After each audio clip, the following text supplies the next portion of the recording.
Terror en el campus de una universidad en Utah. La violencia en el país cobra una nueva víctima fatal. El activista conservador Charlie Kirk ha sido asesinado. Autoridades califican como asesinato político el ataque mortal en contra de Charlie Kirk, una figura clave en el movimiento MAGA que llevó al presidente Donald Trump a la presidencia. Un magistrado de la Suprema Corte de Justicia desata polémica por una sugerencia para las víctimas de violencia a manos de agentes federales durante las redadas de migración.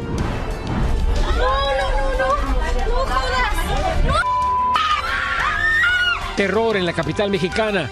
Una devastadora explosión de una pipa de combustible deja decenas de heridos y provoca caos en una de las zonas más concurridas de la ciudad. La NASA realiza un revelador anuncio sobre el planeta Marte que podría marcar un antes y un después de lo que conocemos en el universo. Así iniciamos su noticiero nacional cierre de edición.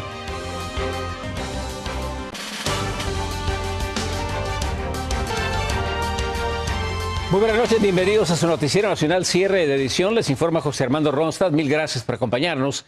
Iniciamos con lo siguiente, con la noticia que este miércoles ha estremecido a toda la nación.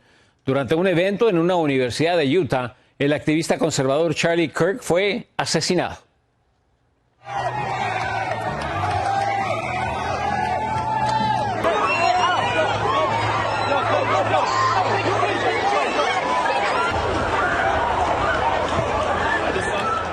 El pánico se desató entre los cientos de asistentes que buscaban resguardarse tras el ataque que terminó con la vida de Charlie Kirk, líder de la organización Turning Point USA y una de las figuras más influyentes en la política juvenil conservadora. Escenas de confusión, gritos y estampidas marcaron los instantes posteriores mientras las autoridades y equipos de emergencia desplegaban un operativo urgente en busca de él o los responsables. A raíz de la muerte de Charlie Kirk, el presidente Donald Trump ordenó que las banderas sean izadas a media asta. Esta tarde, la bandera que ondea la Casa Blanca fue colocada a la mitad. A través de su red social Truth Social hizo el llamado a que todas las banderas a nivel nacional se coloquen a media asta hasta las 6 de la tarde de este próximo domingo. Y también en la Cámara de Representantes, los legisladores dedicaron un momento de silencio por el activista conservador. Mike Johnson, el presidente de la Cámara Baja, pidió a los miembros del Congreso a que dedicaran unos momentos de oración por Charlie Kirk y su familia. Las autoridades de todos los niveles trabajan en conjunto para esclarecer y dar con él o los responsables de este ataque armado, que ya ha sido catalogado como un asesinato político. María Teresa Sarabia nos tiene un recuento de lo ocurrido. El ambiente de diálogo y discusión durante un foro estudiantil en la Universidad Utah Valley se rompió con un solo disparo. El reconocido y polémico activista conservador Charlie Kirk, de 31 años, cayó herido de muerte mientras respondía a preguntas. El impacto en el cuello lo hizo colapsar en segundos, mientras los 3,000 asistentes corrían en medio del pánico. All of a sudden, in a second later, I heard a gunshot, and everybody started running in a mob through the doors, and it was scary. El también fundador de la organización Turning Point USA fue trasladado de inmediato a un hospital donde se confirmó su fallecimiento.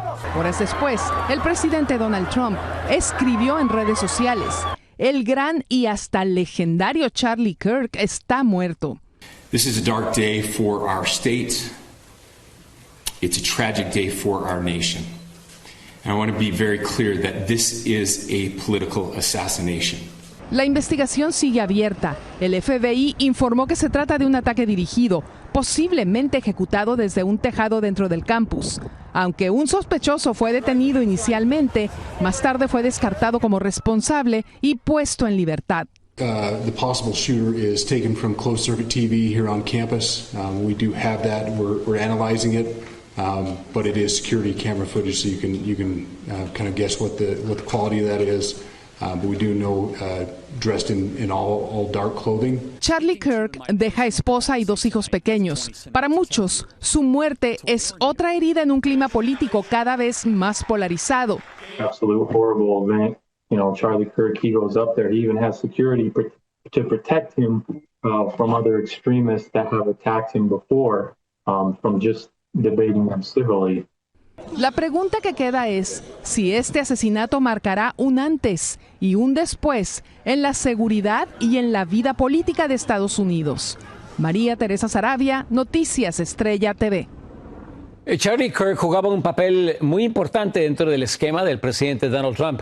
Él y su organización política Turning Point USA fueron clave principal para la victoria del presidente Trump en las elecciones de 2024, ya que movilizaron el voto de los jóvenes. El primer mandatario lo nombró en múltiples ocasiones como uno de sus grandes colaboradores. Estuvo presente en reuniones en la oficina Oval e incluso en la toma del poder presidencial. Trump se refería a él como Kirk y su ejército de jóvenes. Recordemos que este no es el único caso de violencia política que se presenta recientemente en este país. En junio del 2025, la congresista estatal de Minnesota, Melissa Hordman, fue asesinada junto con su esposo. En abril del 2025, incendiaron la casa del gobernador de Pensilvania, Josh Shapiro, cuando dormía, lo que fue considerado también como un intento de asesinato político. En julio del 2024, tenemos el recordado atentado contra el entonces candidato presidencial Donald Trump en un evento en Butler, Pensilvania. Y para ampliar más sobre este nuevo capítulo de violencia política en el país, se encuentra con nosotros nuestro analista político, Ricardo Brown. Ricardo, una historia de violencia política que podemos decir que data desde los años de Abraham Lincoln, pasamos los años de Kennedy, de Martin Luther King, a Gabby Giffords, muy recordada en Tucson, Arizona, incluso el intento de asesinato contra el presidente Donald Trump. ¿Dónde vamos a parar? La violencia ha sido una constante en la historia de Estados Unidos, definitivamente en la historia reciente de este país. Hay que condenarla, venga de donde venga, sea quien sea la víctima. Esto es algo terrible. A mí personalmente me inquieta en estos momentos que todavía el asesino elude la captura y que incomprensiblemente ha habido contradicciones en la información que se ha compartido durante el día. Yo creo que el FBI y las demás autoridades policiales que están investigando este caso deben hacer un esfuerzo. Estoy seguro que lo están haciendo y espero que se logre por capturar a esta persona, a este asesino y a cómplices, si es que ha tenido cómplices, a la mayor brevedad posible para conocer las identidades y conocer cuál es el motivo. Obviamente esta es una persona quien hizo el disparo, que tiene conocimiento en el uso de las armas, planificó y ejecutó con gran eficacia este asesinato. La libre expresión no justifica que estemos de acuerdo o en desacuerdo con alguien para eliminarlo, Ricardo. Sin embargo, la retórica política que se da en este país, por ambos lados, por la extrema izquierda y por la extrema derecha, contribuye mucho a estos casos. Martin Luther King lo decía, que había que desterrar la violencia del corazón, la violencia de la lengua, y que este tipo de violencia que salía de adentro de una persona se convertía en la violencia del puño. En este caso, como en otros casos, los que mencionaron ustedes en el excelente reportaje de María Teresa, lo que ha ocurrido es que esa violencia, ese odio del pensamiento, y yo creo impulsado por la retórica que estamos escuchando ya desde hace demasiado tiempo en este país, crea estas condiciones que para personas enloquecidas, enfurecidas, fanatizadas, perpetren estos actos de salvajismo, estos actos que van en contra de la democracia. Es irónico que esta persona defendía el derecho a portar armas, defendía la segunda enmienda constitucional y que termina siendo víctima precisamente del uso de armas. ¿Crees tú que esto motiva una vez más a este discurso nacional sobre si debe de portarse armas o no? Yo creo que ese discurso no va a terminar y que no vamos a llegar a ninguna conclusión. Este vil asesinato ha opacado otra terrible noticia en el día de hoy. Otra balacera en una escuela secundaria en nuestro país. 3 estudiantes impactados de bala. Lamentablemente, esto es algo que no debemos de aceptarlo, no podemos acostumbrarlo, no podemos normalizarlo, pero tenemos que reconocer que no hay voluntad política para resolver el problema, la tragedia de la violencia con armas de fuego en nuestro país. En este caso, en el día de hoy, un joven ideólogo, pues, se podía estar de acuerdo o no con él, pero tenía derecho a la libre expresión. Y es terrible, José, que haya ocurrido en una universidad. La universidad debe ser un templo sagrado de la libre discusión, del debate libre. Vamos a ver si eventualmente logran atrapar a esta persona que, como bien dices tú, sigue en fuga, y ver cuál es su ideología y qué lo llevó a cometer este horrible asesinato. Muchísimas gracias, Ricardo Brown. Buenas noches. Muy buenas noches. Vamos a una pausa comercial, regresamos con más información. Sigan con nosotros.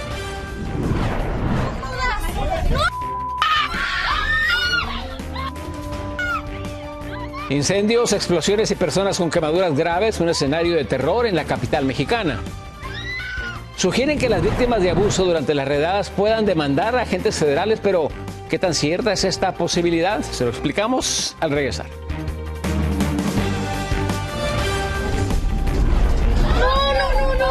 No jodas. No.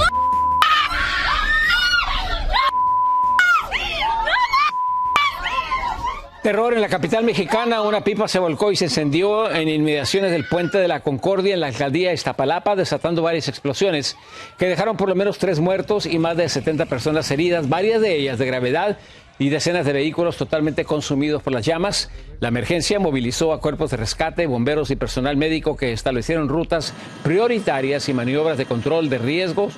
Al lugar acudieron también la jefa del gobierno de la Ciudad de México, Clara Brugada, para supervisar las labores de auxilio y coordinación. Este miércoles, el Departamento de Justicia estadounidense presentó nuevas acusaciones contra Nazón Joaquín García, líder de La Luz del Mundo, ya sentenciado por abuso sexual, y 5 de sus cómplices. Entre ellos destaca su madre, Eva García, detenida en la ciudad de Los Ángeles, acusada de haber facilitado y cometido abusos durante años. También fue arrestado su sobrino, Joram Núñez, en Chicago, mientras que otros 3 han sido señalados que permanecen prófugos en México. Todos enfrentan cargos por crimen organizado, tráfico sexual, explotación de menores, pornografía infantil y lavado de dinero. En otras noticias, un juez de la Suprema Corte sugirió que las personas que consideren que fueron maltratadas por agentes federales durante las redadas de migración pueden demandar al gobierno federal. Palabras que han generado controversia y confusión entre abogados y entre la misma comunidad. En Los Ángeles, Fernando Mejía nos tiene el siguiente reportaje. En las calles, las palabras del juez Brett Kavanaugh generaron optimismo. Si un juez te dice que puedes demandar, manda un mensaje de apoyo, y así lo recibió la gente. Pero está bien para que recuperen un poquito de lo que quitan. Y a ver si así a lo mejor eso los hace pensar si dejan de hacerlo o no. Gloria se refiere a las redades y a la manera violenta de actuar de las autoridades. Recientemente, la Corte Suprema, incluyendo el juez Kavanaugh, dieron luz verde a las redadas sin ningún tipo de restricción. En la firma de abogados Carrillo, que representan a varias víctimas de fuerza excesiva por parte de las autoridades durante las recientes redadas, sus casos están basados en perfil racial, algo que hasta hace unos días era considerado inconstitucional. Ahora, al parecer, ya no. Estamos demandando al gobierno federal por las violaciones de la ley y de la Constitución. Pero si la Corte Suprema está diciendo que las redadas no están fuera de la ley, fuera de la Constitución, entonces va a ser muy difícil para nosotros ganar nuestros casos.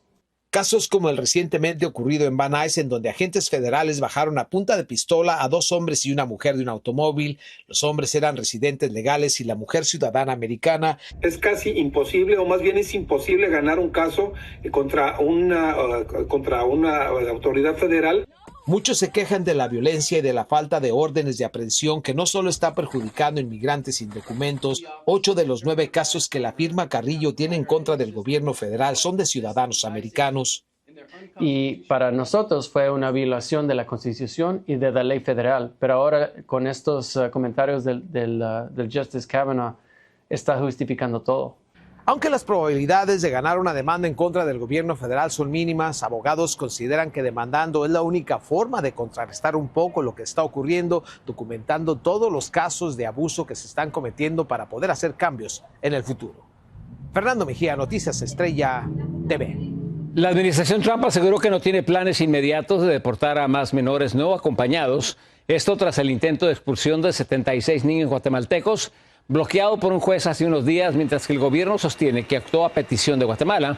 Abogados de los menores denuncian falta de debido proceso y temores de los niños a regresar a su país. La Ciudad de los Vientos vive momentos de una tensa calma. Sus habitantes tratan de continuar con su vida cotidiana, pero la amenaza inminente de operativos migratorios a gran escala los ha obligado a tener precauciones adicionales. Claudio Cisneros visitó uno de los barrios más latinos de Chicago y nos tiene reacciones. Incluso lo tengo hasta con una bolsita, porque sí, es importante cargar con él. En Chicago, el estado de alerta por los operativos anti-inmigrantes ha hecho que cada vez más personas carguen con sus documentos de identidad, como el pasaporte. Actualmente por la situación, pues sí salgo con mis documentos, con mi pasaporte al menos, porque pues aún así nos sentimos, la verdad, protegidos, seguros. Así salimos con el miedo, pero pues al igual con los documentos al menos. Desde que se anunció el operativo Midway Blitz, la tensión es muy alta, sobre todo en los vecindarios latinos, que son en los que más presencia de agentes federales se ha visto. Es evidente el incremento de operativos de ICE. Está claro también que a quienes están deteniendo no son personas con récords criminales. Uno de ellos fue un vendedor de flores detenido en la calle, otro una persona esperando un bus y otra caminando por una banqueta. Estamos en Cicero, un suburbio al oeste de Chicago con una importante población latina y donde en las últimas horas se han registrado la mayor cantidad de avistamientos de agentes federales. Hace unas horas solamente, según testigos, un latino que caminaba por estos lares cerca del Home Depot fue detenido por estos agentes. ¿Y cómo lo sabemos?